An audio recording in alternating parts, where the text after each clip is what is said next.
Hi folks, welcome back for more Let's Play Dragon Age Origins. You know, after doing such a good deed in Redcliffe, I think that this dwarf needs some lovin'. So let's get that set up, shall we? First, we need to find the two viable candidates. I have a thought. Oh? What's on your mind? We have an opportunity that I believe we should take advantage of. To the point. My mother was once divested of a particular grimoire by a most annoying Templar hunter. It occurred long before I was born, but even today, Flemeth speaks of the loss with great rage. With the circle of magi in such disarray, it occurs to me that this might be the perfect time to recover the tome from their possession, for surely it eventually ended up in their hands. And what makes you think the mages still have this book? Flemeth is a sorceress of legend, is she not? And her grimoire would be more than a mere curiosity to mages that daren't even glance towards the places my mother has walked for eons. No doubt 'tis considered something dangerous, perhaps best locked away somewhere dark, yes? And if not, then at least I know it does not exist. But there is no harm in looking, surely? And what's in it for me? My eternal gratitude? At the very least, it shall enable me to help you more. Or were you perhaps looking for some other reward? My tent does get rather cold. Then something will have to be done about that sometime. Very well. If we go back to the tower, I'll look for it. Good. I am most interested to see its contents, should it be located. The grimoire is leather-bound and adorned with the symbol of a leafless tree, should you come across it. If not, however, then I shall simply put it out of my mind. That seems like a reasonable enough offer. But what about Leliana over here? Let's have a little talk with her. And by little, I mean strap yourselves in. This is going to take a while. Something I can help with? What would someone like you be doing in Lothering's Chantry? What is meant by someone like me? You know, a beautiful, charming woman like yourself. And there were no beautiful, charming women in the cloisters, you think? You would be wrong. There were many lovely young initiates in the Lothering cloister. All of them chaste and virtuous. It added to their mystique. Because then, they were forbidden. And forbidden fruit is the sweeter, no? What about your fruit? Is it forbidden? My fruit? Well, it is not technically forbidden, but it's not freely given either. Not everyone gets a bite. I can't believe I'm having this conversation. But no, I did not take vows. The Chantry provides succor and safe harbor to all who seek it.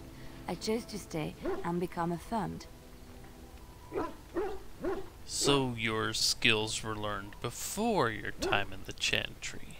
I was a traveling minstrel in Orlais. Tales and songs were my life. I performed, and they rewarded me with applause and coin. And my skill in battle? Well, you pick up different skills when you travel, yes? Yes, of course. Let's move on. You're evading a question there, aren't you? Yes? Something you need? I'd like to talk to you about something. Yes? What's on your mind? This vision of yours. I knew this would come up sooner or later. I don't know how to explain, but I had a dream. In it, there was an impenetrable darkness. It was so dense, so real. And there was a noise, a terrible, ungodly noise. I stood on a peak and watched as the darkness consumed everything. And when the storm swallowed the last of the sun's light, I fell. And the darkness drew me in. So it's just a dream. Why say it's a vision? I have had dreams. This was different somehow. When I woke, I went to the Chantry's gardens, as I always do. But that day, the rose bush in the corner had flowered. Everyone knew that bush was dead. It was grey and twisted and gnarled, Yeah. the ugliest thing you ever saw. Uh-huh. There it was, a single Ooh. beautiful rose. It was Uh-huh. as though the maker stretched out his Yeah. hand to say, even in the midst of this Uh-huh. darkness, there is hope Yeah. and beauty. Have faith. Uh-huh. No, did you hear voices? No, not voices. It's not so simple. He spoke directly to my soul, in a language no human tongue can express. There are so many good things in the Maker's world. How can I sit by while Yeah. the Blight devours everything? Oh, yep. The Blight is the Maker's punishment. Will you defy him? I don't know. He made this world. He could destroy it. But there is so much worth saving. You're such a pessimist. I couldn't resist. There's more to you, though. There's something going on here. Something you haven't told me. Yes? Something you need? I'd still like to talk to you about something. Yes? What's on your mind? Why did you decide to come to Ferelden? My mother was from Denerim, and I consider myself a Ferelden. Mother served an Orlesian noblewoman who lived here when Orlais ruled. When Orlais was defeated, and the common folk began to resent the presence of any Orlesian, Yeah? the lady returned to Orlais. Uh-huh. She took my mother with her. Yeah. I was born in Orlais, and did not set foot in Ferelden till much later. Yeah. Mother was always telling me stories of her homeland. I think she missed it. What happened to your mother? Mother died when I was very young. Lady Cecily let me stay with her. I had no one else. She was quite old then, and she had me study music and dance to entertain her. Uh-huh. It is unfair that I Yeah. have more memories of Cecily than my mother. Yeah, keep going. Oh, do you remember nothing of your mother? Strangely, the only thing I really remember of Mother was her scent. She kept dried flowers in her closet amongst her clothes. Yeah. Small white Ferelden wildflowers with a sweet fragrance. Oh, Mother that called sounds them nice. Andrastis Grace. They were very rare in Orlais. But enough about that. Let us move on.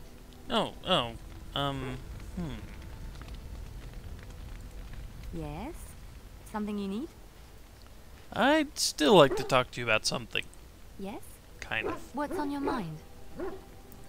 I've heard that in Orlais, minstrels are often spies. Where did you hear this?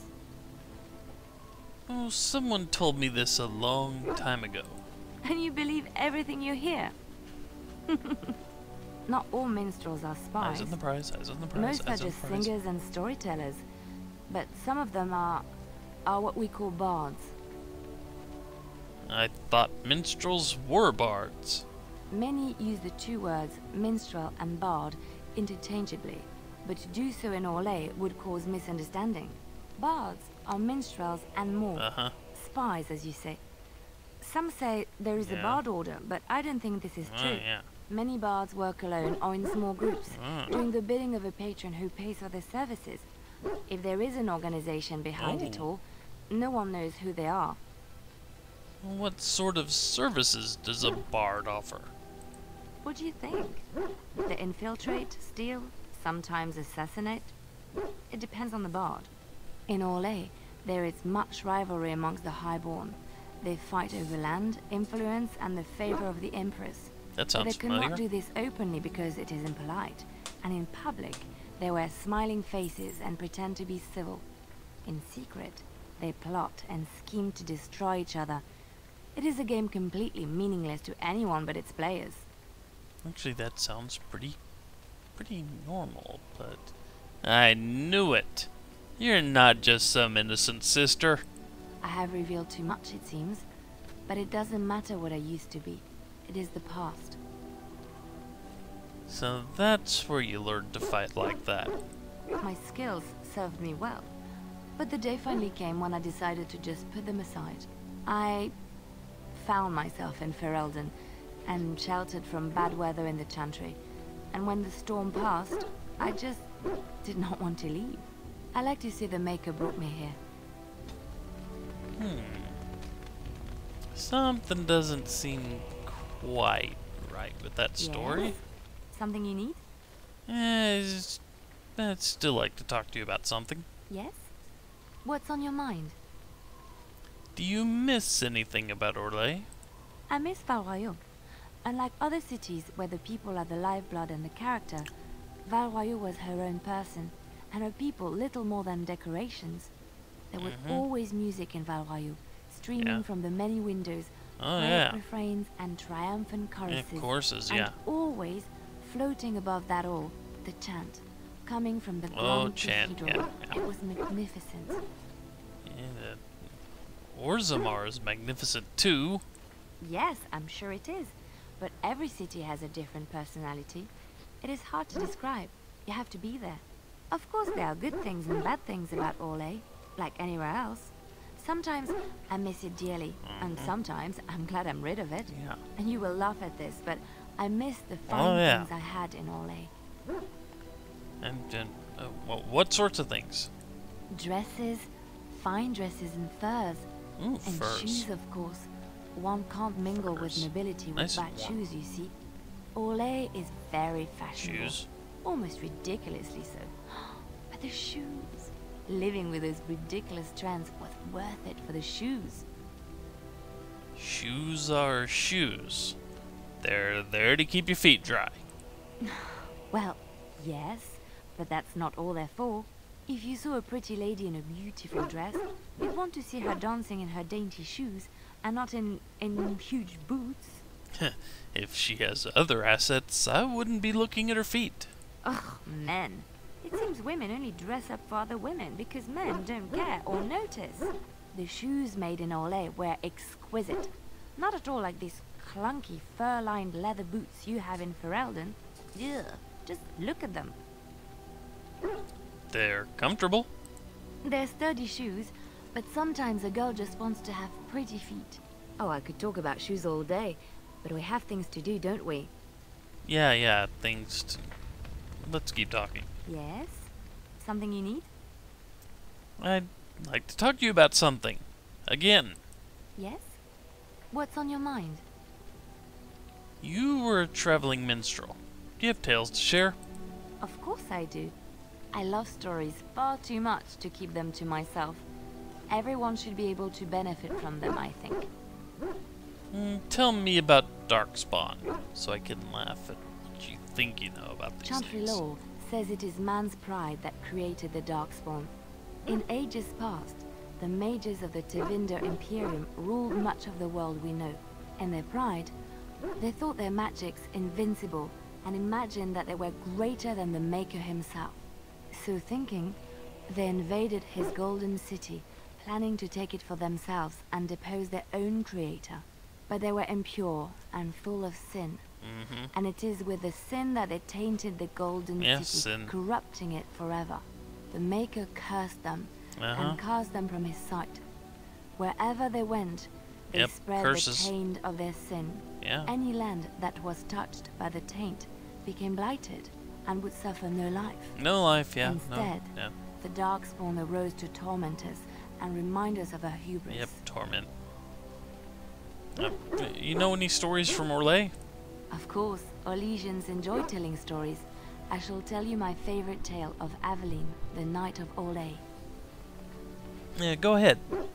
A long time ago, a girl child was born to a farmer. He had hoped for a son, not a daughter, and so he told his wife to abandon the child in the woods. Before the cold could claim her, the baby was found by a tribe of Dalish elves who took pity on the poor mewling thing and raised her as their own. Oh, Aveline, elves, yeah. for that is what they called her, grew strong and quick and clever under the guidance of the elves. She learned to wield the sword as well as any more man, elves, yeah.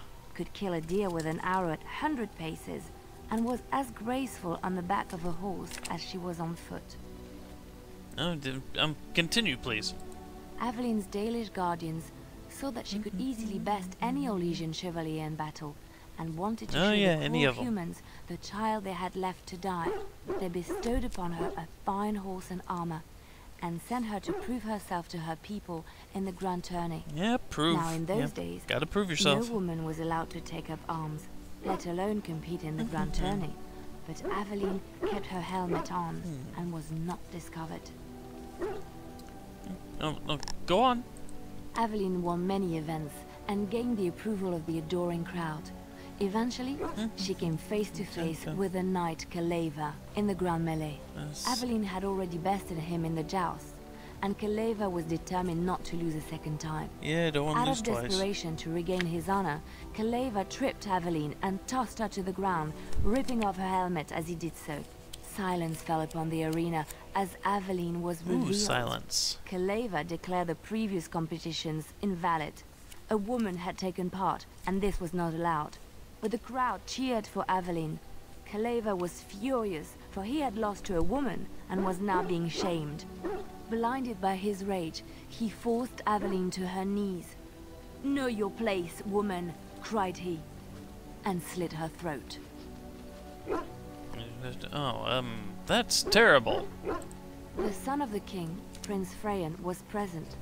He recognized Aveline's skill and bravery and began to see the injustice skill and bravery done to the women in his land. When he was made king, he rewrote the laws of Olay so that women could also become chevalier. He honored Aveline and knighted her after her death. And to this day, any female who is knighted reveres Aveline the Brave, for she is the patron of all women chevalier. Yeah, patron. Do you know any Ferelden legends? I know one, told to me by my mother a long time ago. It always chilled me to the bone. Maybe you have heard of Flemeth? Flemeth? Morgan's mother was called Flemeth. Are you sure? Was she the Flemeth of legend? Flemeth, the devourer of men? Flemeth, mother of witches? Flemeth, demon-touched, who dwells in the mists? She didn't really introduce herself as such. Ferelden mothers scare their daughters with talk of Flemeth. They say that if you're bad, Flemeth will spirit you away and bind you to her forever. They also say that Flemeth mourns her lost beauty and will steal yours through your looking glass if she catches you. Tell me the whole story. Flemeth's beauty was known throughout the land. She had hair like unto a moonless night, skin as pale as winter's first snow, and eyes as beautiful and perilous as the sea. When she came of age, she came to the attention of the Lord of Highever, Conobar, and he took her for his wife. Conobar soon learned that his young bride had the gift of magic. He kept this a secret, for he feared that she would be taken from him. Flemeth stayed with Conobar for some years, and with his blessing, she practiced her art. And then one day, a young poet named Osen came to the castle. Flemeth was captivated by Osen's voice, and young he poet, by her beauty, and they fell in love. What happened then? Flemeth longed to be with her true love, and she and Osen fled from Conobar's lands, seeking refuge in the Kokari wilds with the Chasing tribes. They lived there happily for many a year, till the day Flemeth received news that Conobar was dying and longed to see her face one last time. Huh? Flemeth's heart swelled with pity for the man who once was her husband, and begged Osen to return to Conobar's side with her. But when Flemeth and Osen entered Highever, they were captured by Conobar's men, and Osen was slain in front of Flemeth's eyes. Flemeth was imprisoned in the highest tower of the castle, there to await Conobar's judgment on her. Distraught at the loss of her love, Flemeth plotted revenge against her husband. Judgment. She summoned a fey demon, intending for it to wreak vengeance on Conobar. But a spell went awry. The demon possessed Flemeth. Turning her into an abomination, the halls of the castle ran red with blood as Flemeth slaughtered Conobar and all his men. The last of Flemeth's humanity melted away, and at dawn, she stole back to the wilds to plot and scheme for 100 years. They say she took to her side many Chasing men, and with their help, begat her daughter witches, who even now prowl the dark places of the Kokari wilds. And, there was another story I wanted to hear. For now, let's just move on. because I might as well cut the video here since this is running really, really long. Next time, more talking. See you then, folks.